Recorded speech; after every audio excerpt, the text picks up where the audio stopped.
হাদিসটা রিওয়ায়াত করছেন রাসূল পাক সাল্লাল্লাহু আলাইহি ওয়াসাল্লামের প্রিয় সাহাবী হযরত আনাস ইবনে মালিক রাদিয়াল্লাহু তাআলা আনহু।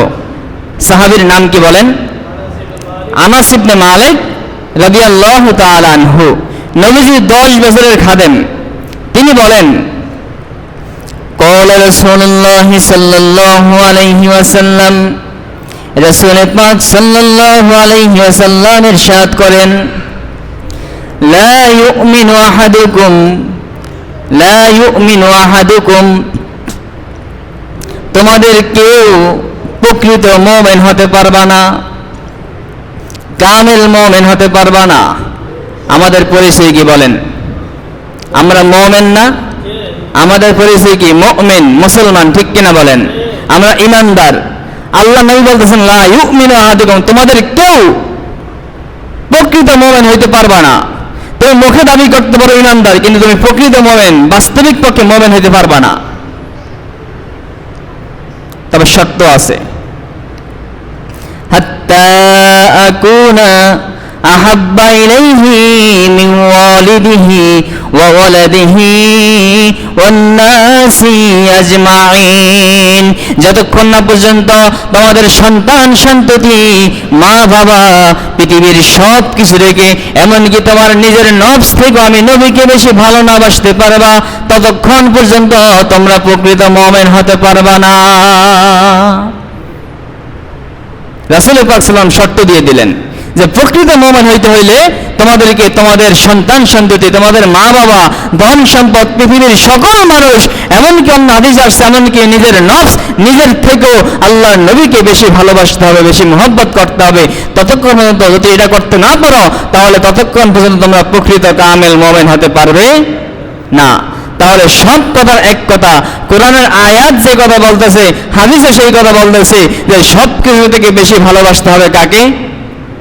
রাসূল পাক সাল্লাল্লাহু আলাইহি ওয়াসাল্লামকে।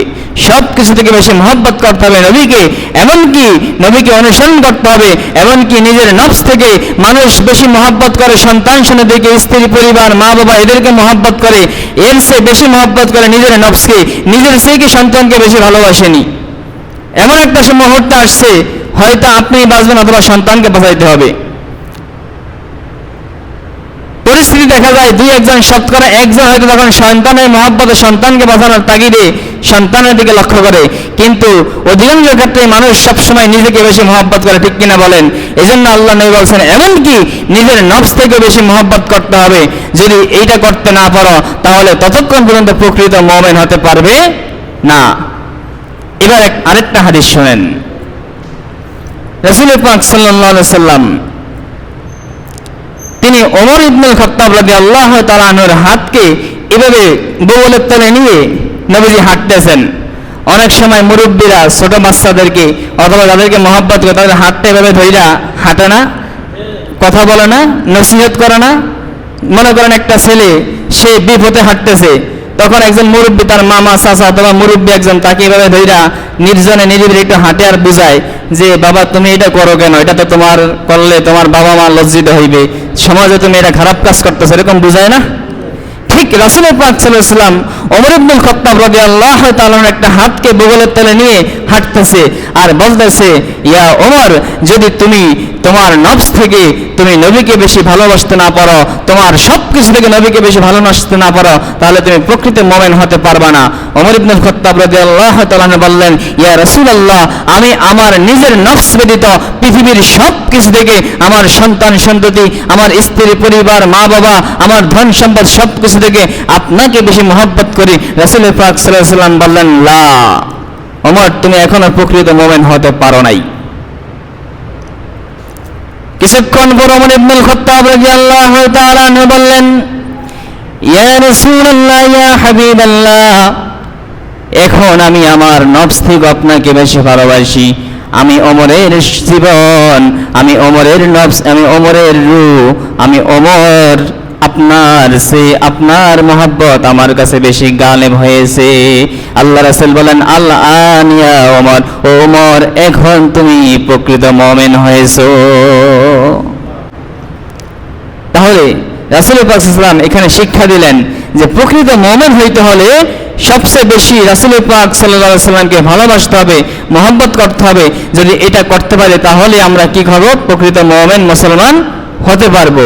অন্যথায় যদি আমি আমার সব কিছু থেকে নবীকে মহব্বত করতে না পারি, ভালোবাসতে না পারি, তাহলে নিজেকে মুমিন পরিচয় দিলে, মুসলমান পরিচয় দিলে আমার মুখে পরিচয় দেওয়া হবে, বাস্তবিক পক্ষে আমি প্রকৃত মুমিন হতে পারবো।